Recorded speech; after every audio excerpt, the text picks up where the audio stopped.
যুক্তির আকাশে প্রতিবাদী সূর্য, তুমি চাই তুমি মুগ্ধ স্লোগানে আমরা আবারও শুরু করছি আমাদের আজকের পাবলিক পার্লামেন্ট বিতর্ক প্রতিযোগিতা। আজকের এই ছায়া সংসদে যে বিষয়টি নিয়ে প্রস্তাব উত্থাপন করা হবে আর্থিক খাতে বিশৃঙ্খলার কারণ নিয়ে, এবং সে বিষয়ে কথা বলবার জন্য আমাদের সাথে প্রতিযোগিতায় সরকারি দল হিসাবে রয়েছে ইডেন মহিলা কলেজ এবং বিরোধী দল হিসাবে অংশগ্রহণ করছে সরকারি তিতুমির কলেজ। এই ছায়া সংসদটি আসলে একটি প্রতিযোগিতা।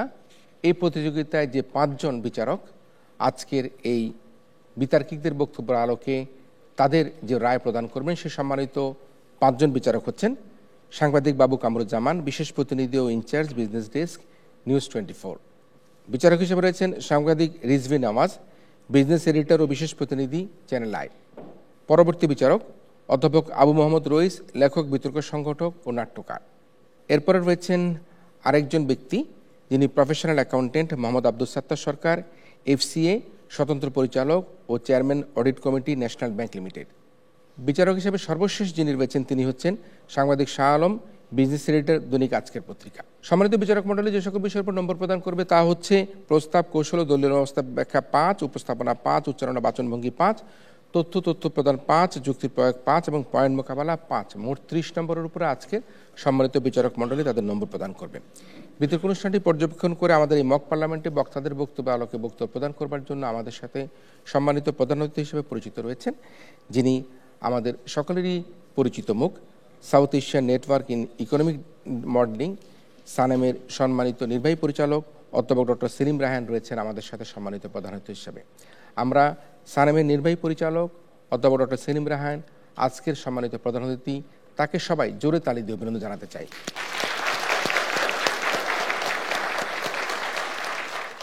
আমরা প্রধান অতিথি অধ্যাপক ডক্টর সেলিম রায়হান স্যারের বক্তব্য শুনবো আমাদের আয়োজনের একেবারে শেষে। তবে জানিয়ে রাখি, প্রত্যেক বক্তা বক্তব্য প্রদান করবার জন্য মোট 4 মিনিট সময় পাবে। এক্ষেত্রে 3 মিনিটের সতর্ক সংকেত এবং 4 মিনিটের চূড়ান্ত সংকেত ধ্বনি দেওয়া হবে। এছাড়া প্রতি দল থেকে দলনেতারা আরও অতিরিক্ত 2 মিনিট সময় পাবে যুক্তি খণ্ডনের জন্য। এক্ষেত্রে 1.5 মিনিটের সতর্ক সংকেত এবং 2 মিনিটের চূড়ান্ত সংকেত ধ্বনি দেওয়া হবে। শুরু করছে আমাদের ছায়া সংসদ। আজকের এই ছায়া সংসদের শুরুতেই মাননীয় প্রধানমন্ত্রী তথা সংসদ নেতা মাসনুস নাবিলা আলমকে তার প্রস্তাব উত্থাপন এবং উত্থাপিত প্রস্তাবের আলোকে বক্তব্য প্রদান করবার জন্য অনুরোধ করছি মাননীয় সংসদ নেতা। সাবেক প্রধানমন্ত্রী শেখ হাসিনার ঘনিষ্ঠ ব্যবসায়ীরা তার শাসনামলে গোয়েন্দা সংস্থার সদস্যের সাথে যোগসাজশ করে ব্যাংক খাত থেকে $17 বিলিয়ন সরিয়েছেন। যে কোনো বৈশ্বিক মানদণ্ডে এটি সবচেয়ে বড়, সবচেয়ে ব্যাপক ব্যাংক ডাকাতি যা হয়েছে সর্বোচ্চ রাজনৈতিক পৃষ্ঠপোষকতায়। আর্থিক খাতের ভয়ঙ্কর বিশৃঙ্খলা নিয়ে বাংলাদেশ ব্যাংকের গভর্নর জনাব আহসান এইচ মনসুর স্যারের অভিব্যক্তি যখন এমন, তখন আপনাকে ধন্যবাদ জানিয়ে মাননীয় স্পিকার এবং আপনার অনুমতিক্রমে আজকের সংসদে যে প্রস্তাবটি উত্থাপন করছি তা হলো আর্থিক খাতে বিশৃঙ্খলার জন্য ব্যবসায়ীদের রাজনৈতিক সম্পৃক্ততাই দায়ী। সরাসরি সংজ্ঞায়ন করছি, আর্থিক খাতে বিশৃঙ্খলার জন্য ব্যবসায়ীদের রাজনৈতিক সম্পৃক্ততা বলতে বোঝাচ্ছি রাজনৈতিক ছত্রছায়ায় ব্যবসায়ীদের ঋণ খেলাপি, অর্থ পাচার, বাজার নিয়ন্ত্রণ ও কর ফাঁকি সহ সামষ্টিক আর্থিক খাতে শৃঙ্খলা ভঙ্গকে, এবং প্রত্যয়টি দিয়ে বোঝাচ্ছি মুখ্য কারণকে। মাননীয় স্পিকার, কেন আমরা বলছি যে আর্থিক খাতে বিশৃঙ্খলার জন্য ব্যবসায়ীদের রাজনৈতিক সম্পৃক্ততাই দায়ী, তার কারণ হলো 1, অর্থ পাচার ও নিয়ন্ত্রণহীন খেলাপি ঋণ বাংলাদেশের আর্থিক খাতকে দুর্বল করেছে, যা করেছে ব্যবসায়ীরা আর হয়েছে রাজনৈতিক সম্পৃক্ততায়। 2, সামষ্টিক বাজার নিয়ন্ত্রণ ও কর ফাঁকির মাধ্যমে বাংলাদেশের আর্থিক খাতে দুর্বলতার জন্য দায়ী ব্যবসায়ীরা, আর সহযোগিতাই ছিল রাজনৈতিক সম্পৃক্ততা। মাননীয় স্পিকার, ফাইন্যান্সিয়াল টাইমসকে দেওয়া সাক্ষাৎকারে বাংলাদেশ ব্যাংকের গভর্নর বলেন, ডিজিএফআই এর সহযোগিতায় 12টি ব্যাংক দখল করে হাসিনার ঘনিষ্ঠ S Alam, Beximco, NASA group সহ রাঘব বল ব্যবসায়ী গোষ্ঠী। এর মাঝে এস আলম গ্রুপ একাই পাচার করে $10 বিলিয়ন, যা আমাদের দেশের পুরো ব্যাংক ব্যবস্থাকে পঙ্গু করে দিয়েছে। মাননীয় স্পিকার, এটি সম্ভব হয়েছে সাইফুল আলমের রাজনৈতিক সম্পৃক্ততায়, যিনি দুর্নীতির আরেক বড় পুত্র সাবেক মন্ত্রী সাইফুজ্জামান চৌধুরীর মামাতো ভাই। এই চোরে চোরে মামাতো ভাইরাই যে আমাদের আর্থিক খাতে বিশৃঙ্খলার জন্য দায়ী তার বলার অপেক্ষা রাখে না। মাননীয় স্পিকার, শ্বেতপত্র প্রণয়ন কমিটির প্রধান ডক্টর দেবপ্রিয় ভট্টাচার্য বলেন, আর্থিক খাত ও জ্বালানি খাত বাংলাদেশের এই 2 ফুসফুস খেয়ে ফেলেছে অলিগার্করা। তারাই ব্যাংক লুট করেছে, পুঁজিবাজার লুট করেছে, অর্থ পাচার করেছে, তারাই আবার ছিল মেগা প্রকল্পের ঠিকাদার। মাননীয় স্পিকার, কেন্দ্রীয় ব্যাংকের ভেতরে নিজেদের লোক রেখেছিল তারা মাসোহারা দিয়ে, যারা কিনা রাতের আড়ালে টাকা ছাপিয়ে বাংলাদেশের আর্থিক খাতকে ধ্বংস করে ফেলেছে। মাননীয় স্পিকার, মাত্র আধা মিনিটে ব্যাংক কোম্পানি আইন 2023 সংসদে সংশোধনী করে 12 বছর পর্যন্ত মেয়াদ বৃদ্ধি করে পরিচালকরা লুটপাটের ব্যবস্থা করে। এটি হয়েছে ওই অলিগার্ক শ্রেণী তথা মাফিয়া ব্যবসায়ী গোষ্ঠীর রাজনৈতিক সম্পৃক্ততায়। এত কিছুর পরে মাননীয় স্পিকার, কেউ যদি মনে করে যে আর্থিক খাতে বিশৃঙ্খলার জন্য জন্য ব্যবসায়ীদের রাজনৈতিক সম্পৃক্ততা দায়ী নয়, তাহলে তাদেরকে জ্ঞান পাপী ছাড়া কিছুই বলার নেই। মাননীয় স্পিকার, সাবেক সরকারের ছত্রছায়ায় রাঘব বোয়াল ব্যবসায়ী গোষ্ঠী ব্যাংক লুটের বিরল উদাহরণ তৈরি করেছে। গ্লোবাল ফাইন্যান্সিয়াল ইন্টিগ্রিটির তথ্য মতে গত 16 বছরে পাচার করেছে 17,76,000 কোটি টাকা। দরবেশ খ্যাত বেক্সিমকোর সালমান এফ রহমান পাচার করেছে 50,000 কোটি টাকা। হাসিনার বেআই খ্যাত এক্সিম ব্যাংকের নজরুল ইসলাম মজুমদার, পদ্মা ব্যাংকের নাফিদ সারাফতের মতো মাফিয়ারা ব্যাংক খাত ধ্বংস করেছে। মাননীয় স্পিকার, এটি সম্ভব হয়েছে ওই মাফিয়া ব্যবসায়ী গোষ্ঠীর রাজনৈতিক সম্পৃক্ততার কারণে। মাননীয় স্পিকার, খুব স্পষ্ট কথা যে আর্থিক খাতে বিশৃঙ্খলার জন্য অন্যতম প্রধান কারণ হলো ঋণ খেলাপি। রাজনৈতিক ছত্রছায়ায় ব্যবসায়ীরা এই খেলাপি ঋণকে এখন শিল্পের পর্যায়ে নিয়ে গেছে। আজকে মাননীয় স্পিকার, বাংলাদেশের খেলাপি ঋণের পরিমাণ দাঁড়িয়েছে 2,80,000 কোটি টাকার বেশি। আমরা যদি রাইট অফ রিটার্ন হিসাব করি, এটি দাঁড়াবে 5 লাখ কোটি টাকারও বেশি। ঠিক সেই প্রেক্ষাপটে মাননীয় স্পিকার, বিশ্ব ব্যাংক বলছে যে নিয়ন্ত্রণহীন খেলাপি ঋণ বাংলাদেশের সামষ্টিক অর্থনীতিকেই পঙ্গু করে দিয়েছে। আমরাও সেটাই বলছি মাননীয় স্পিকার, কিন্তু এই নিয়ন্ত্রণহীন খেলাপি ঋণ তৈরি হয়েছে কার মাধ্যমে? ওই ব্যবসায়ী গ্রুপের মাধ্যমে।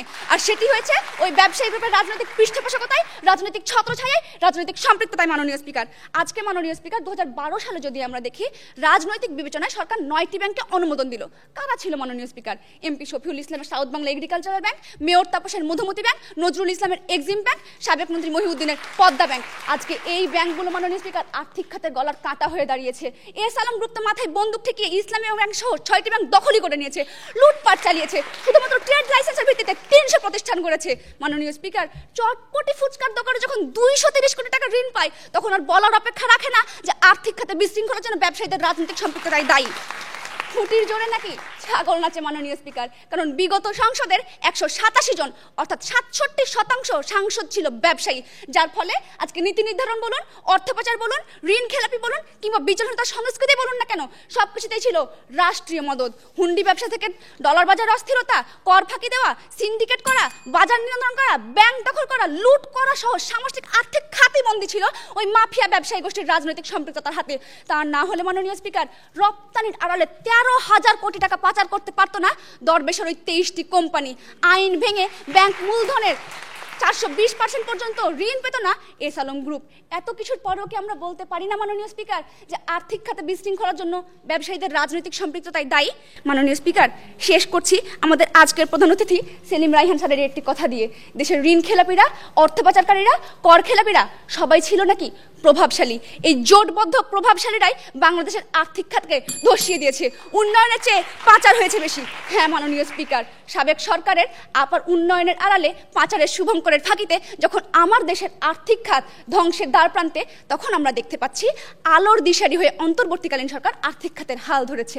মাননীয় স্পিকার, সুধার নীতির পুনর্নির্ধারণ, রাঘব বোয়াল দরবেশদের বিচারের মুখোমুখি করা, টাকা ছাপানো বন্ধ করা, দুর্বল ব্যাংকগুলোকে তারল্য সহায়তা দেওয়া, শ্বেতপত্র কমিশন গঠন, ব্যাংক কমিশন গঠন সহ একগুচ্ছ পরিকল্পনা থেকে আমরা আশা রাখতে পারি মাননীয় স্পিকার যে বাংলাদেশের আর্থিক খাত ঘুরে দাঁড়াবে। ঋণ খেলাপিরা, কর খেলাপিরা, অর্থ পাচারকারীরা, ওই শকুনিদের বিচার হবে। আমার বাংলাদেশিদের টাকা বাংলাদেশে ফিরে আসবে।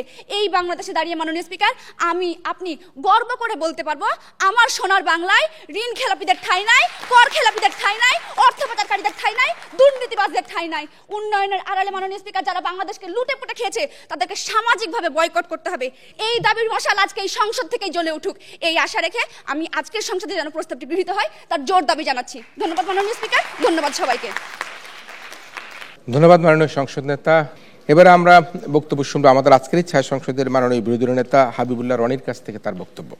ধন্যবাদ মাননীয় স্পিকার, এই ছায়া সংসদে আমাকে ফ্লোর প্রদান করেছে। মাননীয় স্পিকার, আজকের যে সরকার দল থেকে উত্থাপিত যে প্রস্তাবটি হচ্ছে আর্থিক খাতে বিশৃঙ্খলার জন্য ব্যবসায়ীদের রাজনৈতিক সম্পৃক্ততাই দায়ী। মাননীয় স্পিকার, আজকে সে বলে গেলেন মাননীয় স্পিকার, আজকে রাজনীতির সাথে ঘনিষ্ঠ যে ব্যবসায়ীরা সম্পৃক্ত, তাদেরকে বিভিন্নভাবে সরকারি পৃষ্ঠপোষকতায় বা রাজনৈতিক পৃষ্ঠপোষকতায় আজকে আমরা দুর্নীতি করতে সাহায্য করছি, এই জিনিসটা তারা উল্লেখ করে। আজকে মাননীয় স্পিকার, আজকে দেখেন রাজনীতিবিদরা কিন্তু সবাই ব্যবসায়ী না মাননীয় স্পিকার। আজকে রাজনীতিবিদদের একটা অংশ ব্যবসায়ী মাননীয় স্পিকার, বাকি রাজনীতিবিদরা তাদেরকে কেন সহায়তা করতেছে এবং তাদের যে ভূমিকাটা সেটিকে তারা ইগনোর করে গেলেন মাননীয় স্পিকার। আজকে দেখেন তাদের যে জায়গাটি দেখা গেল যে তারা বললেন যে আজকে ব্যবসায়ীদের দ্বারা $17 বিলিয়ন আজকে বাংলাদেশের অর্থ পাচার হয়েছে। মানে তারা হয়তো জানে না গত 16 বছরে 11,92,261 কোটি টাকা বাংলাদেশ থেকে পাচার হয়েছে। মানে স্পিকার, এই বাকি যে টাকাটা, বাকি যে অর্থটা মানে স্পিকার, তারা সেগুলো কারা পাচার করলো মানে স্পিকার? ব্যবসায়ীরা 17 বিলিয়ন করেছে, বাকি টাকাটা কারা পাচার করলো মানে স্পিকার?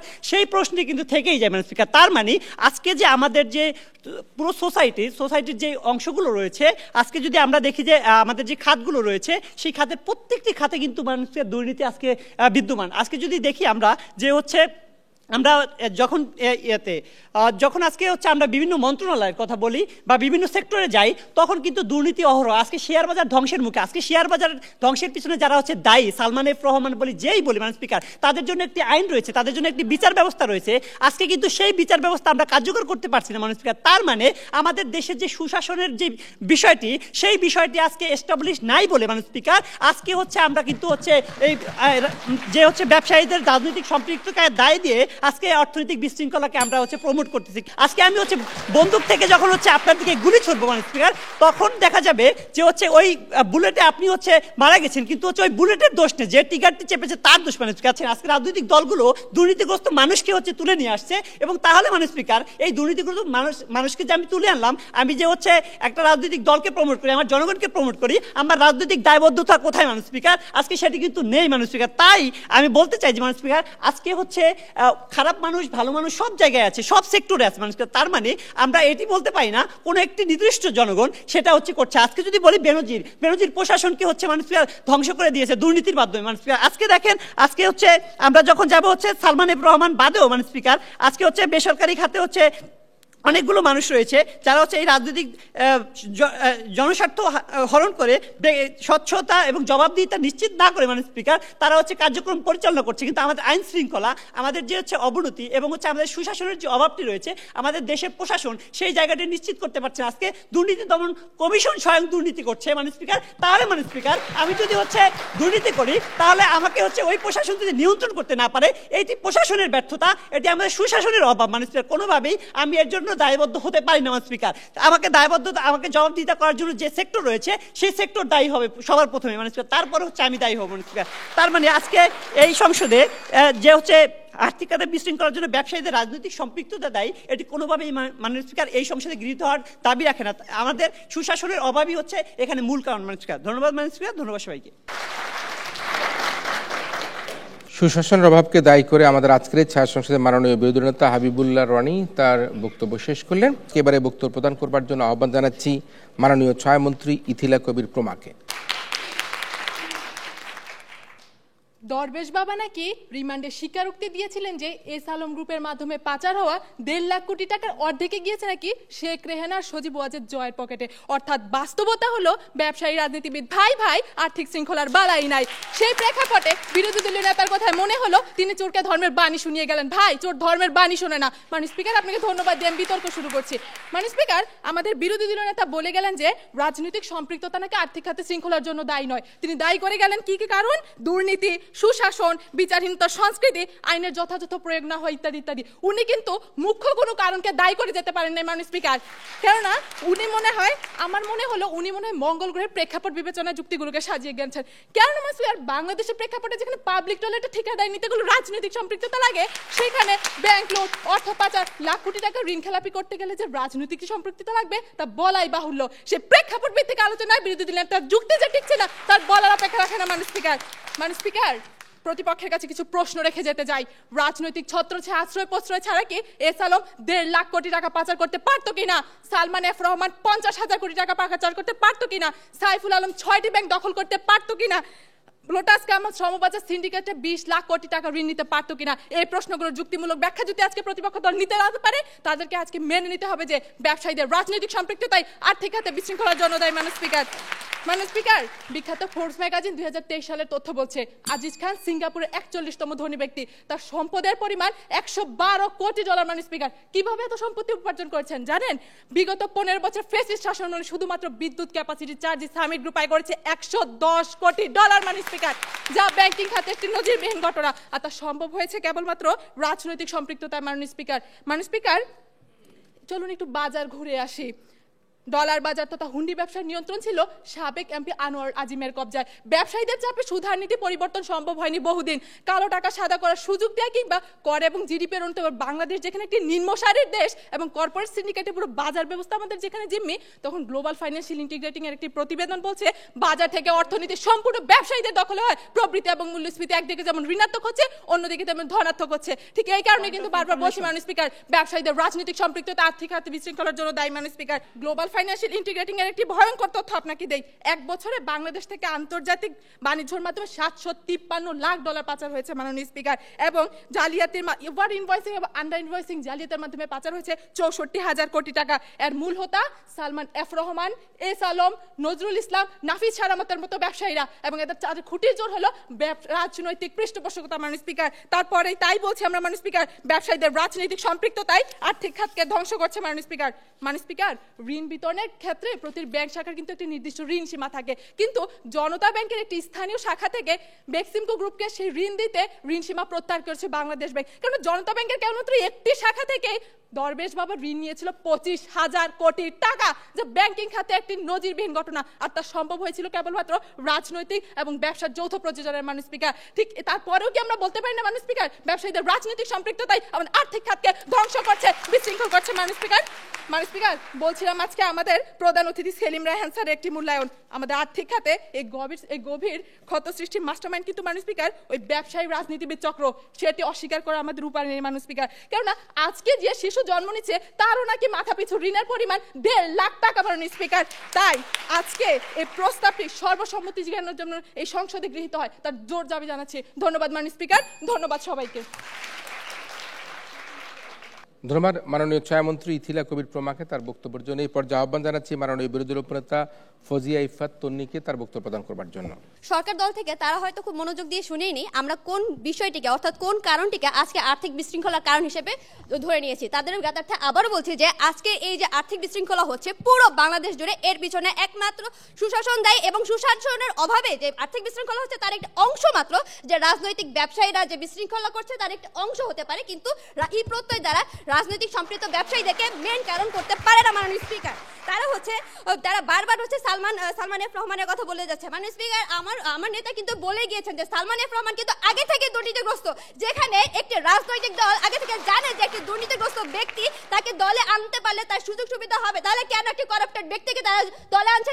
এক্ষেত্রে হচ্ছে কি সুশাসনের অভাব রয়েছে এবং তাদের হচ্ছে ব্যক্তিগত স্বার্থ আছে।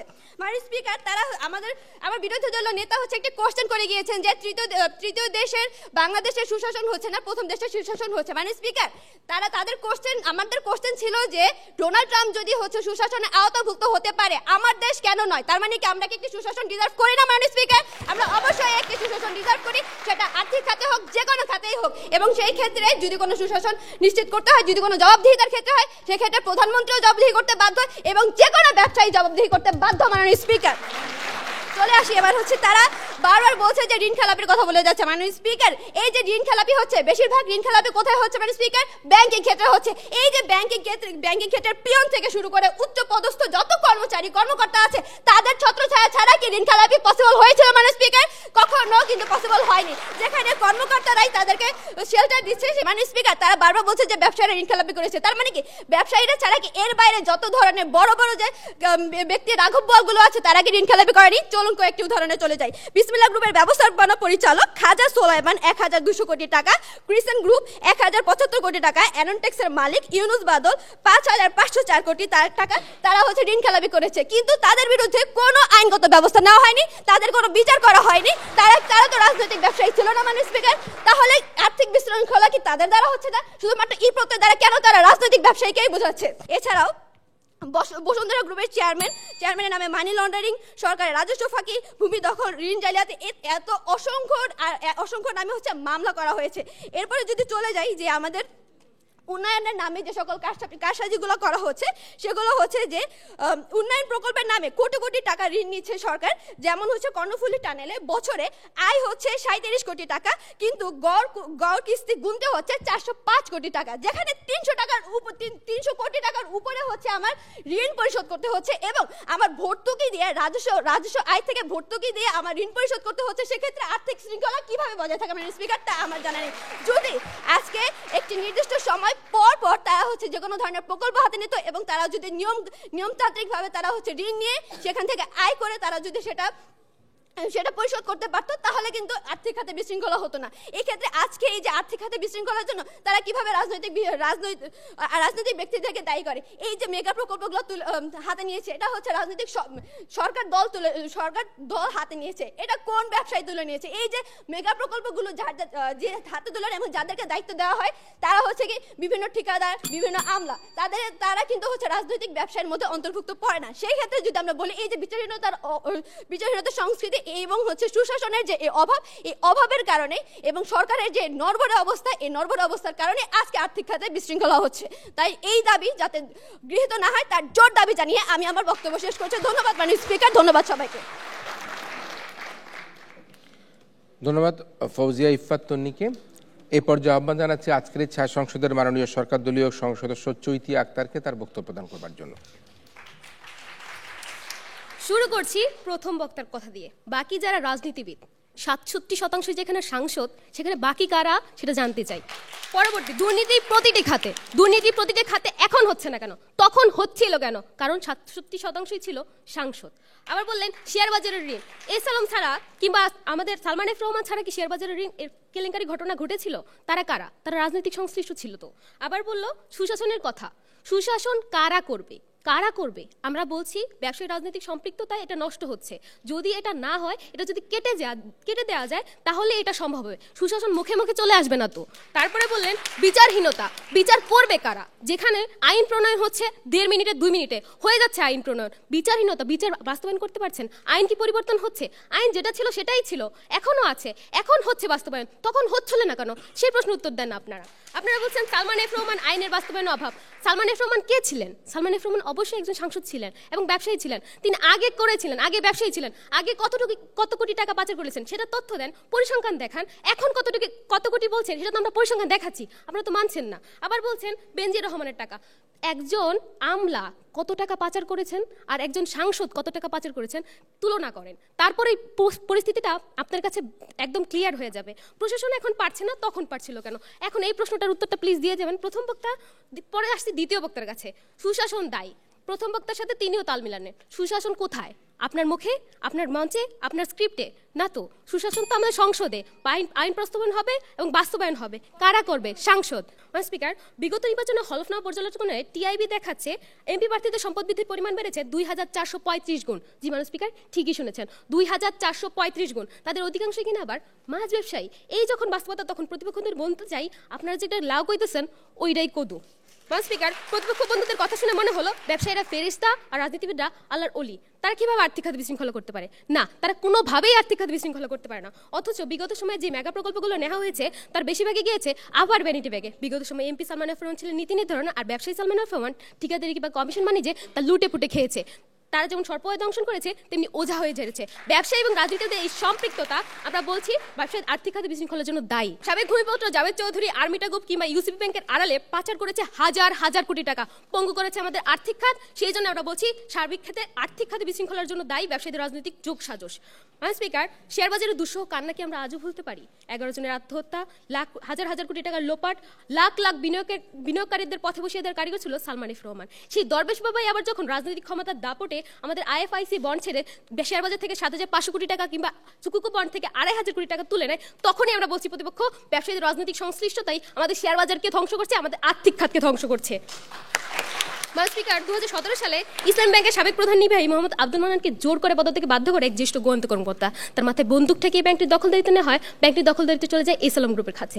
তারপরে শুরু হয় হরি লুট। রাষ্ট্রীয় মদতে 75,000 কোটি টাকার লুট যখন রূপকথার গল্পকেও হার মানায়, তখনই আমরা বলছি আর্থিক খাতে বিশৃঙ্খলার জন্য দায়ী ব্যবসায়ীদের রাজনৈতিক সম্পৃক্ততা। স্পিকার, আজকে আমরা দেখছি ওই আলম সিঙ্গাপুরে বসে বাংলাদেশ ব্যাংকে চিঠি দিচ্ছে, আমাদের গভর্নরকে ভয় দেখাচ্ছে, তাকে সুবিধা দেওয়া হচ্ছে না, তাদেরকে দাঁত ভাঙা জবাব দিতে হবে। স্পিকার, তারা যেন আমার বাংলায় আর কোনো নৈরাজ্য চালাতে না পারে, সেই লক্ষ্যে এই প্রস্তাবটি এই সংসদে গৃহীত হওয়া অত্যন্ত জরুরি। জোর দাবি জানিয়ে আমি শেষ করছি। ধন্যবাদ স্পিকার, ধন্যবাদ সবাইকে।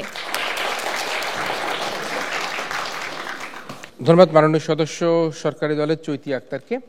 এই পর্যায়ে আহ্বান জানাচ্ছি মাননীয় বিরোধী দলীয় সংসদ সদস্য উম্মে হাবিবা আক্তারকে তার বক্তব্য প্রদান করবার জন্য। মাননীয় স্পিকার, আজকে বিতর্ক করতে এসেছিলাম আর্থিক খাতে বিশৃঙ্খলার জন্য ব্যবসায়ীদের রাজনৈতিক সম্পৃক্ততা নিয়ে, কিন্তু বিতর্ক শুনতে হচ্ছে রাজনীতিবিদদের দুর্নীতির সাথে সম্পৃক্ততা নিয়ে।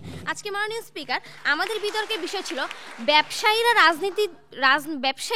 রাজনৈতিক সম্পৃক্ততার কারণে এই অর্থনৈতিক বিশৃঙ্খলা হচ্ছে কি হচ্ছে না, আর তারা বারবার দেখানোর চেষ্টা করলেন রাজনীতিবিদরা দুর্নীতি করছে কি করছে না। আজকে তারা তাদের বিতর্কের গ্রাউন্ডেই নেই, তাহলে আমি কি করে তাদের দাবি মেনে নিব, কি করে মেনে নিব যে সংসদে এই দাবি গ্রহণযোগ্য হবে? মাননীয় স্পিকার, আমরা বারবার বলছি সুশাসনের কথা, আমরা বারবার বলছি যে দেশে সুশাসন প্রতিষ্ঠিত করতে হবে। আজকে মাননীয় স্পিকার, আমার দেশের একটা ট্যাগ লাগানো আছে ডেমোক্রেসি, এর আড়ালে চালিয়ে যাচ্ছি ক্লেপ্টোক্রেসি। মাননীয় স্পিকার, আজকে ডেমোক্রেসিটা কোথায়? মাননীয় স্পিকার, আজকে যখন মানুষ সুশাসন পাচ্ছে না, আজকে যখন মানুষ বিচার ব্যবস্থার উপরে নির্ভর হতে পারছে না, তখন মাননীয় স্পিকার আপনি রাজনীতিবিদ কিংবা ব্যবসায়ীবিদদের ঘাড়ে ঢালাওভাবে দোষ চাপিয়ে দিয়ে নিশ্চিন্তে ঘুমাতে পারে না। যেই শাক দিয়ে মাছ ঢাকার চেষ্টা করছেন আপনি, আপনার পুরো সিস্টেমটাই যখন নড়বড়ে, তখন আপনি রাজনীতিবিদ আর ব্যবসায়ীদের দুয়ে 4 করে বাকি 16%কে আপনি আলাদা করে দিচ্ছেন এবং বাকিদেরকে আপনি কাউন্ট করার চেষ্টা করছেন না তারা করাপ্টেড কিনা, আপনার সিস্টেমে প্রবলেম কোথায় সেটাকে আপনি ফাইন্ড আউট করার চেষ্টা করছেন না। মাননীয় স্পিকার, আজকে দেখেন, আজকে আপনার অর্থনৈতিক বিশৃঙ্খলা কারা করছে? ব্যবসায়ীরাই কি কেবল করছে বা রাজনীতিবিদরাই কি কেবল করছে? ব্যবসায়ী আর রাজনীতিবিদরা যদি করেও ধরে নেই, আজকে দেখেন বাংলাদেশে 2012 সাল থেকে মানি লন্ডারিং প্রতিরোধ আইন সৃষ্টি হয়েছে। সেই আইনটা কি আজ অব্দি কার্যকর হয়েছে? আজ অব্দি যদি কার্যকর হতো তাহলে $16 বিলিয়ন টাকা পাচার আমার দেশে কেন হতো? এই মানি লন্ডারিং আইন যে স্ট্যাবিলিটি, এটা কে করবে? মাননীয় স্পিকার, আজকে যখন আমি একটা উন্মুক্ত পাত্রে খাবার রেখে দিব, কুকুর এসে সেই খাবারে মুখ দিবে, কিন্তু সেই খাবারটাকে ঢেকে রাখতে হবে আমাকে। মাননীয় স্পিকার, আজকে আমার সিস্টেমকে শক্ত করতে হবে। আজকে আপনি যদি চুরি করার সুযোগ দেন, রাজনীতিবিদ এসেও চুরি করবে। আজকে আপনার সংসদে যে 67% ব্যবসায়ী, সেই 67% ব্যবসায়ীকে আমি আজকে সরিয়ে দিলাম। সেই 67% জায়গা আপনি যদি আজকে এক ডাক্তার এনে বসান, ইঞ্জিনিয়ার এসে বসান, প্রফেসর এনে বসান, আপনি কি কোনো গ্যারান্টি দিতে পারবেন এই জায়গায় করাপশন হবে না? আপনি তখনই এই গ্যারান্টিটা দিতে পারবেন। আজকে সমস্যা কোথায় আপনার শাসনে? আজকে ফার্স্ট ওয়ার্ল্ড কান্ট্রির সাথে আমি থার্ড ওয়ার্ল্ড কান্ট্রির কম্পারিজন করতে পারছি না। আপনি বলছেন সেটা এত উন্নত দেশ, আমি উন্নয়নশীল দেশ, তাই কম্পারিজন করতে পারবো না। তাহলে আপনি চিন্তা করেন, একজন ফার্স্ট ওয়ার্ল্ড কান্ট্রির প্রাইমকেও আপনি অ্যাকাউন্টেবিলিটির আওতায় আনতে পারেন, কিন্তু আপনি একজন থার্ড ওয়ার্ল্ড কান্ট্রির মেম্বার বা চেয়ারম্যানকে অ্যাকাউন্টেবিলিটির আওতায় আনতে পারেন না। তাহলে সেখানে আপনার সুশাসনে, আপনার বিচার ব্যবস্থাপনায় কতটা ঘাটতি। তার মানে আমরা বুঝতে পারি যে বিচারহীনতার সংস্কৃতির কারণেই আমরা আলটিমেটলি এই অর্থনৈতিক বিশৃঙ্খলাটা সরাতে পারছি না। মাননীয় স্পিকার, রাজনীতিবিদদের যে রাজনৈতিক প্রতিশ্রুতির কথা আমাদের একটি প্যারামিটার ছিল, আজকে রাজনীতিবিদরা রাজনীতিতে আসছেন, তারা দেখাচ্ছেন যে আমি দেশের উন্নয়ন করব, দশের উন্নয়ন করব, জনগণের উন্নয়ন করব, আমি উন্নয়ন করব, এবং কিন্তু এই উন্নয়নের নামে তারা প্রকল্পের নামে যে কারসাজিগুলো করছেন বা অপরিকল্পিত উন্নয়নগুলো করে নিজেদের পকেট ভারী করছেন, সেই জায়গাটা নিয়ে আপনারা কোনো কথা বললেন না। আপনারা কেবল ব্যবসায়ীদের ঘাড়ে ঢালাওভাবে দোষ চাপানোর চেষ্টা করলেন। আলটিমেটলি আপনারা শাক দিয়ে মাছ ঢাকার চেষ্টা করছেন। আপনারা আজকে প্রমাণ করতে এসেছিলেন ব্যবসায়ীদের সাথে রাজনীতির সম্পৃক্ততা, আপনারা প্রমাণ করে গেলেন রাজনীতিবিদদের দুর্নীতির সাথে সম্পৃক্ততা। আলটিমেটলি আপনারা আমাদের সঙ্গে গলা মিলিয়ে গেলেন। সুতরাং মাননীয় স্পিকার, এই সংসদ দেখতে পেল যে আসলে ব্যবসায়ীদের সাথে রাজনৈতিক সম্পৃক্ততা দায়ী না। এই সংসদ দেখতে পেল যে বাংলাদেশের প্রত্যেকটা পরতে সুশাসনের যে ঘাটতি আছে, বিচার ব্যবস্থাপনার যে ঘাটতি আছে, সেই জায়গা থেকে আলটিমেটলি আমরা অর্থনৈতিক বিশৃঙ্খলা থেকে বের হতে পারি না। বিশৃঙ্খলা, যে কোনো ধরনের দুর্নীতি মূলত অর্থকে কেন্দ্র করে ঘটিত হয়। মাননীয় স্পিকার, আজকে যখন আপনি আপনার সুশাসনকে শক্তভাবে আপনি স্ট্যাবল করতে পারবেন, আপনি যখন সেই ফার্স্ট ওয়ার্ল্ড কান্ট্রির প্রাইমের মতো আপনার দেশের প্রাইমকে, আপনার দেশের প্রত্যেকটা আমলাকে, আপনার দেশের প্রত্যেকটা সাংসদকে বিচারের আওতায় আনতে পারবেন, তখনই আপনি মূলত দেশকে সুশৃঙ্খল করতে পারবেন। ধন্যবাদ মাননীয় স্পিকার, ধন্যবাদ সবাই। আমরা 6জন বক্তার বক্তব্য শুনেছি। একেবারে শেষ মুহূর্তের আরো 4 মিনিটের বক্তব্য শুনে নিতে চাই। আমরা দুই দলের দলনেতাদের যুক্তি খণ্ডন পর্বে আবারও কিছু কথা শুনে নিতে চাই এবং সে কারণে সর্বপ্রথম আহ্বান জানাচ্ছি আজকের এই ছায়া সংসদের মাননীয় বিরোধী দলীয় নেতা হাবিবুল্লাহ রনিকে পুনরায় যুক্তি খণ্ডন পর্বে তার 2 মিনিটের বক্তব্য প্রদান করবার জন্য। আজকে আমরা কি বলছি এবং সরকার দল কি বলছে? সরকার দল বলছে আজকে আজকে যে আমাদের অর্থনৈতিক বিশৃঙ্খলা, সেই জায়গাটি শুধু ব্যবসায়ী রাজনীতিবিদদের অন্যতম কারণ। কিন্তু আমরা কি বলতে চাচ্ছি? আমরা বলতে চাচ্ছি মানুষকে একটি দেশের সকল ব্যবস্থাতে যখন দুর্নীতি থাকবে, সকল ব্যবস্থাতে যখন দুর্নীতিগ্রস্ত মানুষগুলো থাকবে, তখন মাননীয় স্পিকার শুধু একটি গোষ্ঠীকে, শুধু একটি পয়েন্টকে ধরে আমরা পুরো সিস্টেমকে মাননীয় স্পিকার কাভার করতে পারবো না এবং পুরো সিস্টেমের দায় একটি গোষ্ঠীর উপর চাপাতে পারি না মাননীয় স্পিকার। আজকে দেখেন মাননীয় স্পিকার, আজকে সিআইডি ৭৯ বার সময় নিয়েও মাননীয় স্পিকার আজকে ব্যাংক দুর্নীতির কোনো তদন্তের রিপোর্ট দিতে পারেনি মাননীয় স্পিকার। সেই দেশে মাননীয় স্পিকার কিভাবে দুর্নীতি কমবে, কিভাবে ব্যবসায়ীদের দুর্নীতি কমাবেন, কিভাবে রাজনীতিবিদদের দুর্নীতি কমাবেন, কিভাবে আমলাদের দুর্নীতি কমাবেন, আজকে সেই বিষয়টি কিন্তু ক্লিয়ার না মাননীয় স্পিকার। আজকে আমরা বলছি কি আমলারা দুর্নীতিগ্রস্ত, আজকে ব্যবসায়ীরা দুর্নীতিগ্রস্ত, আজকে আইন শৃঙ্খলা বাহিনী থেকে শুরু করে রাষ্ট্রের প্রত্যেকটি পদে পদে আজকে দুর্নীতিগ্রস্ত মানুষগুলো রয়েছে। তার মানে আমরা সুশাসন প্রতিষ্ঠা করতে পারলে আজকে সেই মানুষগুলো থাকতো না ওই জায়গাটায়, তখন আমরা মাননীয় স্পিকার আজকে ব্যবসায়ীদেরকে জবাবদিহিতার আওতায় আনতে পারতাম, আজকে রাজনীতিবিদদেরকে আনতে পারতাম, আজকে আমরা আইন শৃঙ্খলা বাহিনীকে আমাদের জবাবদিহিতার আওতায় নিয়ে আসতে পারতাম। তখন কিন্তু মাননীয় স্পিকার আমাদের দেশে অর্থনৈতিক যে বিশৃঙ্খলা সেটি কিন্তু হতো না মাননীয় স্পিকার। আমরা যদি দুর্নীতিগ্রস্ত মানুষকে সরকারে নিয়ে আসি, দুর্নীতিগ্রস্ত মানুষকেই আমরা নেতা নির্বাচন করি, তখন কিন্তু মাননীয় স্পিকার তাদের সাথে জনগণের যে সম্পৃক্ততা সেটা কিন্তু থাকবে না। তারা নিজেদের স্বার্থ হাসিল করবে এবং প্রত্যেকটি পদে পদে তারা দুর্নীতি করবে, দেশকে ধ্বংসের মুখে নিয়ে যাবে। তাই মাননীয় স্পিকার আজকে যে উত্থাপিত যে সরকার দলের প্রস্তাবটি সেটি এই সংসদে কোনোভাবেই গৃহীত হওয়ার দাবি রাখে না মাননীয় স্পিকার। ধন্যবাদ মাননীয় স্পিকার, ধন্যবাদ সবাইকে। আমরা ছায়া সংসদের একেবারে শেষ পর্যায়ে ওয়াইন্ড আপ সেশনে এবার আহ্বান করছি এই সংসদের মাননীয় প্রধানমন্ত্রী তথা সংসদ নেতা মহসানুন নাবিলা আলমকে তার শেষ 2 মিনিটের বক্তব্য উপস্থাপন করবার জন্য। মাননীয় স্পিকার, আজকের বিতর্কের জায়গাটি ছিল ব্যবসায়ীদের রাজনৈতিক সম্পৃক্ততা আর্থিক খাতে বিশৃঙ্খলার জন্য দায়ী কিনা। আমরা যখন বলে গেছিলাম যে আমরা এই প্রত্যেকটিতে মুখ্য কারণ বোঝাচ্ছি, তখন প্রতিপক্ষ আজকে এটা সেটা দুর্নীতি সুশাসন ইত্যাদি বলে কোনো মুখ্য কারণ দেখিয়ে যেতে পারলেন না, যেটা আমরা তাদের কাছ থেকে বারবার চাইছিলাম। মাননীয় স্পিকার, আজকে বিরোধী দলীয় নেতা বলে গেলেন আজকে রাজনীতিতে দুর্নীতিগ্রস্ত মানুষদের ঠাঁই দেওয়া হচ্ছে, কিন্তু কে কারা বা কেন ঠাঁই দিচ্ছে এই প্রশ্ন জবাব ওনার কাছে নেই। মাননীয় স্পিকার, এই প্রশ্ন জবাব যদি উনি বুঝে যেতেন, এই ঠাঁইটা হচ্ছে রাজনীতিবিদরা দিচ্ছে, ব্যবসায়ীদের দিচ্ছে, অধিকাংশ ব্যবসায়ী, যেটা আমরা বারবার বলে যাচ্ছিলাম। মাননীয় স্পিকার, আজকে তাদের উপনেতা মতিউর রহমান বা ইফাতের ছাগল কেলেঙ্কারির কথা দিয়ে বলে গেলেন। আমি মেনে নিলাম যে তারা কেলেঙ্কারি করেছে, কিন্তু আমার বলা 17 লাখ কোটি কিংবা 50,000 কোটির হিসাবের সামনে আপনার হিসাবটি কত শতাংশে দাঁড়ায় এটি একটু বলে যেতে পারতেন আপনি। মাননীয় স্পিকার, উপনেতা বললেন একমাত্র কারণ সুশাসন, এদিকে তাদের নেতা বলে গেছেন অন্যতম কারণ সুশাসন। আজকে তারা নিজেরাই জানে না তারা কোন প্রেক্ষিতে বিতর্ক করছে। মাননীয় স্পিকার, তাই মাননীয় স্পিকার আজকের সংসদে এই দাবি উত্থাপন করার পরে এটি মেনে নেওয়ার জোর দাবি জানাচ্ছি। মাননীয় স্পিকার, তারা বললো শুধু কি ব্যবসায়ীরা বিশৃঙ্খলা করেছে, রাঘব বলরা করেনি? করেছে তো, আরে ভাই করেছে, আমিও মেনে নিচ্ছি করেছে, কিন্তু ব্যবসায়ীরা মুখ্য কারণ রে ভাই। তারা 67% সাংসদ হচ্ছে আমার ব্যবসায়ী, তারা এই কাজটা করেছে। তাই আমরা বলছি আপনাদের কথা ঠিক আছে, কিন্তু আপনাদের কারণটি গৌণ কারণ, আমাদের কারণটি মুখ্য কারণ, যেটা আজকে এই সংসদে আমরা প্রত্যাপিত দাবির মূল সংজ্ঞাও নেই ছিল যে আর্থিক খাতে বিশৃঙ্খলার জন্য অন্যতম কারণই হলো ব্যবসায়ীদের রাজনৈতিক সম্পৃক্ততা। তাই মাননীয় স্পিকার, আজকের সংসদে এই প্রস্তাবটি গৃহীত হয় তার জোর দাবি জানাচ্ছি। ধন্যবাদ মাননীয় স্পিকার, ধন্যবাদ সবাইকে। ধন্যবাদ ছায়া সংসদের মাননীয় সংসদ নেতা তথা প্রধানমন্ত্রীকে যুক্তি খণ্ডন পর্বে তার পুনরায় বক্তব্য প্রদান করবার জন্য। আমরা এমন একটা সময় এসে আজকের এই ছায়া সংসদে এই প্রস্তাবটি নিয়ে কথা বলছিলাম, যেখানে প্রস্তাব করা হয়েছে সরকারি দল থেকে ব্যবসায়ীদের রাজনৈতিক সম্পৃক্ততার কারণে আর্থিক খাতে বিশৃঙ্খলা তৈরি হচ্ছে। আসলে আমরা কি দেখতে পেয়েছি সেটি হচ্ছে পতিত সরকারের আমলে যে আর্থিক খাতে যে বিশৃঙ্খলা হয়েছে সেটি আমি মনে করি বাংলাদেশের ইতিহাসের সবচাইতে বড় কালো দাগ, এবং এই কালো দাগ কল্পনারও অতীত। আমরা বলতে পারি কিভাবে ব্যাংক লুট করা হয়েছে, কিভাবে আর্থিক খাতকে ধ্বংস করা হয়েছে, কিভাবে বিমা প্রতিষ্ঠানগুলো ধ্বংস করে দেওয়া হয়েছে, কিভাবে নামে বেনামে ঋণ নিয়ে বাংলাদেশকে ফোকলা তৈরি করে দেওয়া হয়েছে, কিভাবে বাংলাদেশ থেকে অর্থ পাচার করে দেশে বিদেশে সম্পদ গড়ে ইউরোপ, আমেরিকা, কানাডা, সিঙ্গাপুর, দুবাইতে বিলাসী জীবন যাপন করেছে। এটি ছিল পতিত সরকারের 15 বছরের আমলের সবচাইতে বড় দুঃখজনক অধ্যায় বলে আমি মনে করি। এবং এত মিথ্যা গল্প শুনিয়ে আমরা দেখেছি বিগত সময়ে বিগত সরকার প্রধান আমাদেরকে উন্নয়নের যে বেড়াজালের মধ্যে আমাদেরকে স্বপ্ন দেখাতো, সেই স্বপ্নগুলো যে আসলে একটা ফোকলা স্বপ্ন ছিল, সেগুলো যে আসলে কোনো স্বপ্ন ছিল না, সেটি কিন্তু আমরা এখন এসে অন্তর্বর্তীকালীন সরকারের সময় সেগুলো আমরা দেখতে পেয়েছি। বাংলাদেশে কি পরিমাণে আর্থিক খাতে লুণ্ঠন হয়েছে সেটি কিন্তু আমি মনে করি শ্রীলঙ্কা, ভেনেজুয়েলাকেও হার মানিয়েছে। যেখানে শ্রীলঙ্কা, ভেনেজুয়েলা ব্যাংক্রাফট হয়ে গিয়েছিল, আর্থিক সংকটে পড়েছিল, তাদের চাইতে কিন্তু দুর্দশা বাংলাদেশে কিন্তু আমরা বিগত সময় দেখতে পেয়েছি। যে ব্যবসায়ীদের যে রাজনৈতিক সম্পৃক্ততা সেটা কি আসলে দায়ী, কি আমাদের দুর্নীতি দায়ী, আমাদের সুশাসন দায়ী, আমাদের যে বিচার ব্যবস্থা দায়ী, আমাদের যে নানাভাবে গুম খুন যে হুমকির রাজনীতি সেটি দায়ী? এগুলি কিন্তু একটা বড় প্রশ্ন হয়ে দাঁড়িয়েছে। আমাদের রাজনীতি ব্যবসা কিন্তু এখন একাকার হয়ে গেছে। যিনি রাজনীতি করেন তিনিই ব্যবসা করেন, যিনি ব্যবসা করেন তিনি রাজনীতিবিদদের সাথে একটা সম্পর্ক রাখেন, তিনি রাজনীতিবিদদেরকে একটা অলিখিত চাঁদা প্রদান করেন, পৃষ্ঠপোষকতা প্রদান করেন, বিজ্ঞাপন প্রদান করে থাকেন। সুতরাং রাজনীতি এবং ব্যবসা এখন একে অপরের সাথে অঙ্গাঙ্গিভাবে জড়িত হয়ে গিয়েছে। ব্যবসা করতে গেলে রাজনীতির সম্পৃক্তি ছাড়া ব্যবসা করা সম্ভব হচ্ছে না, আবার রাজনীতি করলে অটোমেটিকলি তার হাতে কিন্তু ব্যবসা চলে আসছে। সুতরাং এই যে ব্যবসার সাথে রাজনীতি একত্রিত হয়ে যাচ্ছে, সেটি কিন্তু আমাদের জন্য বড় একটা চ্যালেঞ্জ হয়ে যাচ্ছে।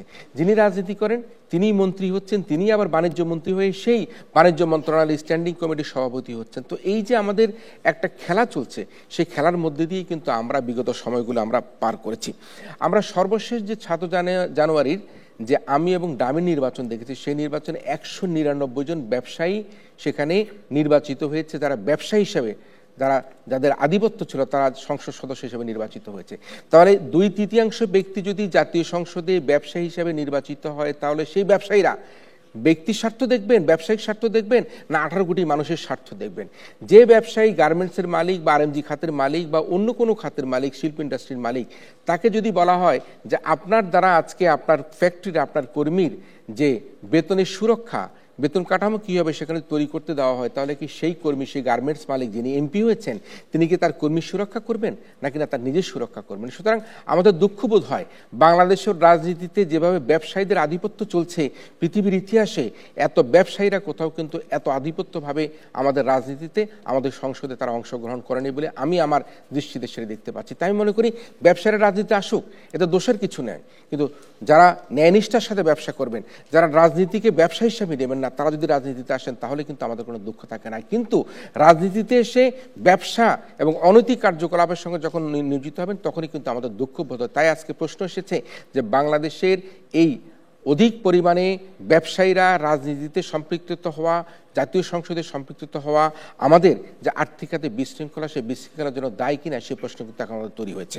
সরকারি জমি বন্ধক দিয়ে সেখানে আমরা দেখেছি যে লোন নিয়েছে, রাস্তা বন্ধক দিয়ে লোন নিয়েছে, নদী নালা খালবিল বন্ধক দিয়ে লোন নিয়েছে, কোনো কোল্যাটারাল নাই, কোনো বাইল্যাটারাল নাই, কোনো কাগজ নাই, কোনো পত্র নাই, এক ফোনেই একজন আলম সাহেব ফোন করলেন অমুক ব্যাংকে, সেখানে এত কোটি টাকা লোন হয়ে গেল। একজন সালমান সাহেব ফোন করলেন অমুক ব্যাংকে, এত হাজার কোটি টাকা লোন হয়ে গেল। এই যে কোনো রকম কোল্যাটারাল বাইল্যাটারাল ছাড়া বাংলাদেশ থেকে ব্যাংকগুলোকে লোন দিয়ে আমাদেরকে নানাভাবে নিরাপত্তাহীন করে তুলেছে, সেটি কিন্তু আমাদেরকে বিচার করবার এখন সময় এবং সুযোগ এসেছে। আমরা এখানে বারবার কিন্তু সালমান এফ রহমান সাহেব এবং এস আলম সাহেবের কথা শুনি, আমরা সাইফুজ্জামান জাভেদের কথা শুনে থাকি, স্যার ভালো বলতে পারবেন। আরেকজন ব্যক্তি আছেন আজকে প্রকাশ্যে বলতে চায়, নাফিস শারাফাত, বাংলাদেশের আর্থিক খাতকে ধ্বংস করবার জন্য এক ভীষণ বড় কারিগর তিনি ছিলেন, একটা সিম্পল ব্যাংক কর্মকর্তা, যার কারণের জন্য আমরা একজন কার্টুনিস্টকে আমরা দেখেছি জেলখানায় হত্যার শিকার হতে, একজন সাংবাদিককে আমরা দেখেছি সেখানে সে গিয়ে তার বিচারের মুখোমুখি হতে। আজকে সেই নাফিস শারাফত কোথায় আছেন? আমি মনে করি শুধুমাত্র 2-3 জন ব্যক্তির নাম বললে হবে না, আজকে সকল ব্যক্তিদের নাম নিয়ে আসবে। সেই নাফিস শারাফতরা কিন্তু শুধুমাত্র ব্যাংকের মালিক হননি, তারা পদ্মা ব্যাংকে, তারা অন্য ব্যাংকের সাথে একীভূত করে পদ্মায় ডুবিয়ে দেওয়ার শুধু চেষ্টা করেনি, তারা গণমাধ্যমের মালিক হয়েছেন, তারা পত্রিকার মালিক হয়েছেন, তারা টেলিভিশনের মালিক হয়েছেন, তারা কর্পোরেট কোম্পানির মালিক হয়েছেন, তারা ব্যাংকের মালিক হয়েছেন, সবই তারা হয়েছেন। সুতরাং এই ধরনের শারাফতকে, নাফিস শারাফতদেরকে আমাদেরকে চিহ্নিত করতে হবে এবং বাংলাদেশ ব্যাংকে মেরুদণ্ড সোজা করে দাঁড়াবার জন্য আমাদেরকে সুযোগ করে দিতে হবে। বাংলাদেশ ব্যাংকের অনেক নীতিগত ভুল আছে, বাংলাদেশ ব্যাংকের সেই নীতিগুলো ভুলগুলোকে উতরে এনে আমরা জনগণের আস্থা ফিরিয়ে আনতে হবে। আমানতকারীরা কেন এখন ভীত থাকবে? আমানতকারীরা ব্যাংকে কেন চেক দিলে তাদের টাকা পাচ্ছে না? সে কারণে আমি মনে করি বাংলাদেশ ব্যাংক মেরুদণ্ড সোজা করে সকল নীতি কৌশলে যে ভুল ছিল সেই ভুলগুলো শুধরে তারা ভবিষ্যৎ বাংলাদেশকে যাতে অর্থনীতির পঙ্গুত্বের দিকে তারা নিয়ে গেছিল, তাদের সঠিক শাস্তির বিধানের মাধ্যমে বাংলাদেশকে স্বাবলম্বী করে তুলবার জন্য আমরা এই চেষ্টা করবো বলে আমরা আশা করি। তাই বলি অনতিবিলম্বে এইসব ব্যক্তিদেরকে, যারা বন্দুকের নলে ব্যাংক দখল করেছে, যারা বন্দুকের নলে লোন নিয়েছে, যারা বন্দুকের লগে মানুষের জীবনকে সংশয় করবার চেষ্টা করেছে, তাদেরকে বিচারের আওতায় এনে, তারা দেশে থাকুক বিদেশে থাকুক, বিচারের আওতায় নেই বাংলাদেশে দৃশ্যমান শাস্তির যদি ব্যবস্থা করা না যায়, তাহলে কিন্তু আমরা আমাদের আর্থিক খাতে শৃঙ্খলা ফিরিয়ে আনতে পারবো না, আমরা সুশাসন প্রতিষ্ঠা করতে পারবো না। আমরা অন্তর্বর্তীকালীন সরকার যে স্বপ্ন নিয়ে মানুষ তাদেরকে ক্ষমতায় বসিয়েছে, সেই স্বপ্ন কিন্তু মানুষের ধূলিসাৎ হয়ে যাবে। আমরা যে আমাদের যে জিডিপির হার দেখাচ্ছি সেটিকে আমাদের সঠিক ছিল কিনা, যারা রিজার্ভ দেখেছি সেই রিজার্ভ সঠিক ছিল কিনা, আমরা কি কারণের জন্য এলডিসি গ্র্যাজুয়েশনের ফাঁদে পড়তে যাচ্ছি, সে কারণের জন্য আমি মনে করি আমরা স্বল্পোন্নত দেশ থেকে উন্নয়নশীল দেশে যাবার পূর্বে আমাদেরকে বর্তমান অন্তর্বর্তীকালীন সরকার অত্যন্ত সঠিক এবং গুরুত্বপূর্ণ সিদ্ধান্ত নেবেন যে উন্নয়নের রূপকল্প বলে বাংলাদেশকে স্বল্পোন্নত দেশ থেকে উন্নয়নশীল দেশে যাবার জন্য যে স্বপ্ন দেখিয়েছে সেই স্বপ্ন যদি বাস্তবমুখী না হয় তাহলে বাংলাদেশ কিন্তু আর্থিকভাবে অনেক বড় ধরনের চ্যালেঞ্জে পড়তে পারে। তাই আজকে আমরা এলডিসির যে গ্র্যাজুয়েশনের ফাঁদে পড়েছি সেই ফাঁদ থেকে আমাদেরকে বেরিয়ে আসতে হবে। আমরা প্রস্তুত কিনা আমাদেরকে সেই চিন্তা করতে হবে। আমাদেরকে যে উন্নয়নের গল্প শোনা হয়েছে সেগুলি কি ফাঁপা বেলুনের মতো কিনা, যদি একটু ফুটা হলে বেলুনটা ফেটে যাবে সেটি কিনা, সে কারণের জন্য বলি এলডিসির ফাঁদ থেকে কিন্তু আমাদের বেরিয়ে আসবার কিন্তু এখন উপযুক্ত সময় এসেছে। সম্মানিত অর্থনীতিবিদরা রয়েছেন, বিষয় বিশ্লেষকরা রয়েছেন, রাজনীতিবিদরা রয়েছেন, অন্তর্বর্তীকালীন সরকার প্রধান রয়েছেন, সে বিষয়ে গুরুত্বপূর্ণভাবে তারা সিদ্ধান্ত নেবেন। আমরা সর্বশেষে বলতে চাই, আমরা বিগত সরকারের আমলে $100 বিলিয়ন বেশি আমরা ঋণের বোঝা নিয়ে তারা কিন্তু এই দেশ থেকে পালিয়ে গিয়েছে ছাত্র জনতার বিক্ষোভের মধ্যে। আমরা দেখতে পাচ্ছি প্রত্যেকটি শিশু মাথাপিছু এখন প্রায় $1.5 লক্ষ টাকা ঋণের বোঝা রয়েছে। আমরা দেখতে পাচ্ছি যে ঋণ জালিয়াতি থেকে আরম্ভ করে অর্থ কেলেঙ্কারি থেকে আরম্ভ করে সব ধরনের অপকর্ম বিগত পতিত সরকার করেছে। আমরা সাবধান করতে চাই, ভবিষ্যৎ রাজনীতিতে যারা আসবেন তারা যদি এই পতিত সরকারের মতো এরকম আর্থিক খাত সহ নানাভাবে কোনো অন্যায় দুর্নীতি করেন তাহলে কিন্তু ছাত্র জনতা যে বিপ্লব করেছে, যে রক্ত দিয়েছে, আবারও কিন্তু সে রক্ত দিবার জন্য ছাত্র জনতা প্রস্তুত রয়েছে। তাই আগামী সরকার যারা গঠন করবেন, জনগণের সরকারে যারা আসবেন, তারাই কিন্তু এই পতিত সরকারের অভিজ্ঞতা থেকে অভিজ্ঞতা গ্রহণ করে ভবিষ্যতে বাংলাদেশের রাজনীতিতে কোনো দুর্নীতি অন্যায়, বাংলাদেশের আর্থিক খাতে কোনো দুর্নীতি অন্যায় টাকা পাচার আপনারা করবেন না, এই আশাবাদ ব্যক্ত করে আমি আমার বক্তব্য শেষ করছি। একই সাথে আমি আমাদের আজকের অনুষ্ঠানের সম্মানিত প্রধান অতিথি সানেমের নির্বাহী পরিচালক অধ্যাপক ডক্টর সেলিম রায়হানকে এই পর্যায়ে তার বক্তব্য প্রদান করবার জন্য অনুরোধ করছি। আজকে আলোচনার যদি মূল জায়গাটায় আসি, এটা নিয়ে আমরা বিভিন্ন সময় নানা রকম গবেষণা করেছি এবং আর্থিক খাতের যে গুরুত্ব বাংলাদেশ সেটা অপরিসীম। কারণ বাংলাদেশ একটা উন্নয়নশীল দেশ এবং তার উন্নতির জন্য সামনের যে বিভিন্ন উন্নয়নের লক্ষ্যমাত্রাগুলো আছে, এমনকি এসডিজি বাস্তবায়নের জন্য আমাদের আর্থিক খাত কোনোভাবেই প্রস্তুত না। আমাদের এই আর্থিক খাতের যে দুরবস্থা আমরা দেখছি, এই দুরবস্থা নিয়ে এলডিসি গ্র্যাজুয়েশনে যে চ্যালেঞ্জগুলো আমাদের আসবে নানাভাবে, আমাদের রপ্তানি খাতের উপর যে চাপ পড়বে, আমাদের জিডিপি প্রবৃদ্ধির উপরে যে চাপ পড়বে, সেগুলো সামলানোর জন্য যে প্রস্তুতি দরকার ছিল, দুর্ভাগ্যজনকভাবে আমরা সেই প্রস্তুতির সেভাবে দেখিনি। এবং সেক্ষেত্রেও কিন্তু আমাদের আর্থিক খাতের এই সমস্যাগুলো দ্রুত সমাধান করা দরকার। ঋণ খেলাপির পরিমাণ এবং ঋণ খেলাপির যে মাত্রা, হার গত 14-15 বছরে এটা কিন্তু একটা অতীতের সমস্ত রেকর্ড ছাড়িয়ে গেছে এবং সেই ব্যাপারে কোনো সন্দেহ নেই। এবং সেই সমস্ত রেকর্ড ছাড়িয়ে গেছে, শুধু তাই নয়, নতুন নতুন মাত্রা সৃষ্টি করেছে। তার একটা বড় কারণ হয়তো হয়েছে যে বাংলাদেশ গত 5 দশকে তার উন্নয়নের যাত্রায় গত 1.5 দশকে বিভিন্ন উন্নয়ন পরিকল্পনা অথবা উন্নয়ন কর্মকাণ্ডের প্রচেষ্টা নেওয়া হয়েছিল, যেগুলোকে কেন্দ্র করে কিন্তু দুর্নীতিগুলো হয়েছে। এবং সুতরাং আমাদের ওই পার্সপেক্টিভটা যদি আমরা হারিয়ে ফেলি তাহলে কিন্তু হঠাৎ করে মনে হতে পারে যে এটা গতকালের ঘটনা। এটা কিন্তু গতকালের ঘটনা নয়, এটা একটা কন্টিনিউশন। এবং আপনাদেরকে এটা বলতে পারি যে এখানে এতই দক্ষ খেলোয়াড় ছিল এই আর্থিক খাতে বিশৃঙ্খলা অথবা ঋণ খেলাপির মধ্যে, যারা সরকার পরিবর্তনের মধ্যে দিয়েও তাদের কোনো সমস্যা হয়নি। এবং একজনের নাম আপনারা বলেছেন, সালমান এফ রহমান।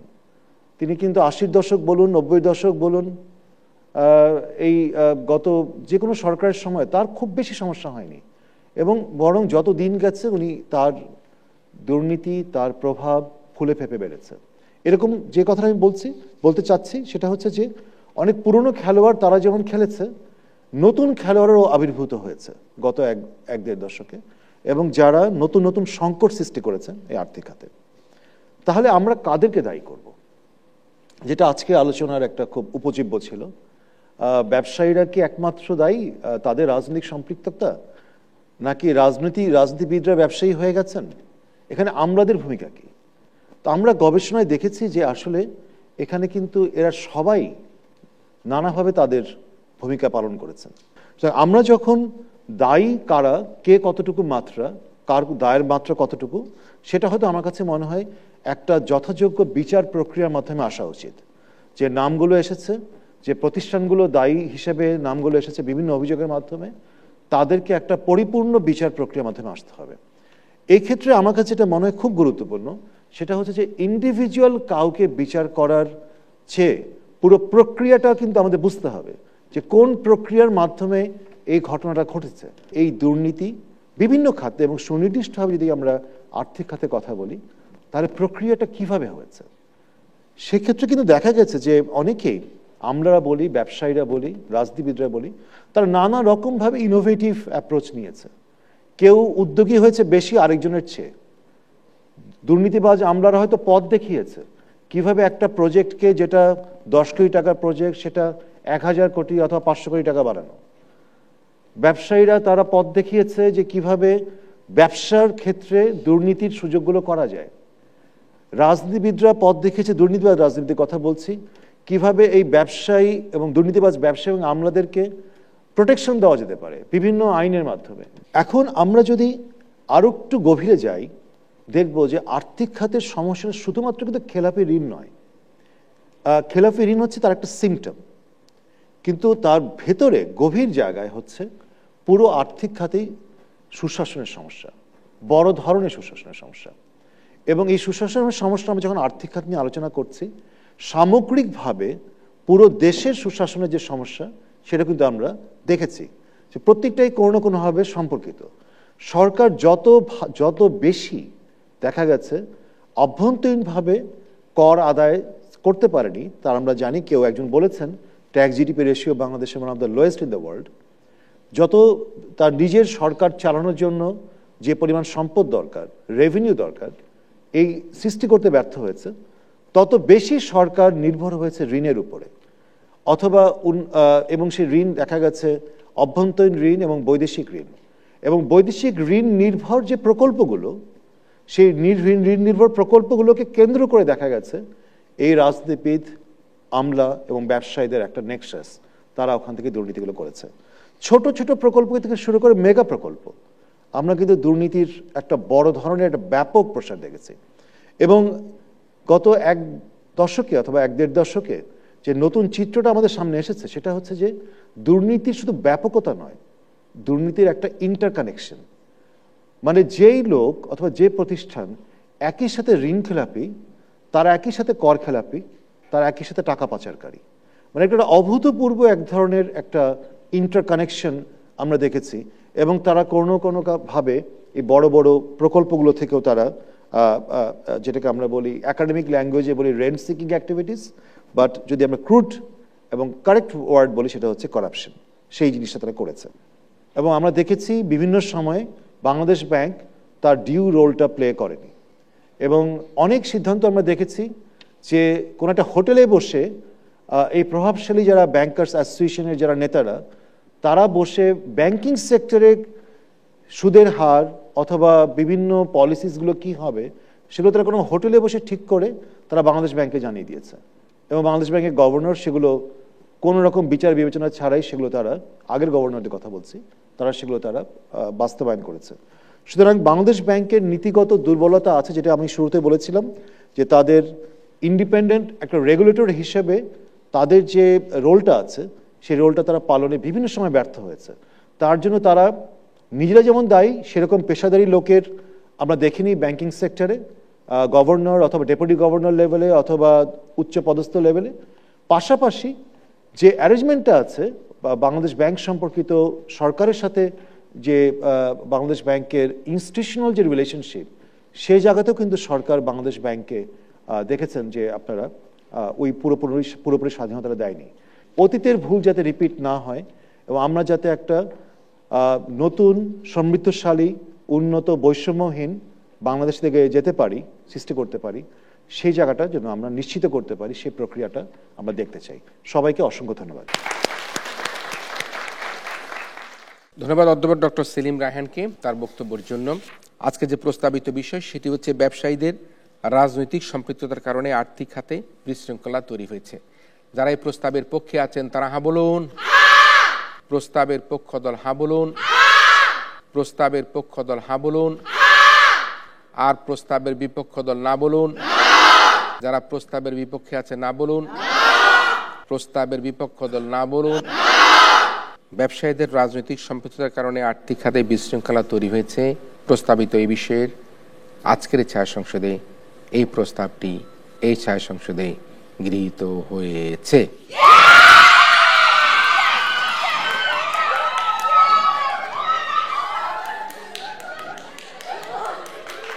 যেহেতু প্রস্তাবটি গৃহীত হয়েছে সে কারণে বলতে হচ্ছে আজকের এই ছায়া সংসদে হাজও যুক্ত হয়েছে, হাজও যুক্ত হয়েছে এবং হাজও যুক্ত হয়েছে। হাজ অযুক্তের কারণে আমরা আমাদের আজকের এই প্রতিযোগিতার সরকারি দল ইডেন মহিলা কলেজকে বিজয়ী বলে ঘোষণা করছি। অভিনন্দন রইল ইডেন মহিলা কলেজের বিতার্কিকদের, আরও বেশি অভিনন্দন রইল বাংলাদেশের অত্যন্ত গুরুত্বপূর্ণ একটা শিক্ষা প্রতিষ্ঠান সরকারি তিতুমির কলেজের 3 জন বক্তাকে এবং তার দলকে তাদের চমৎকার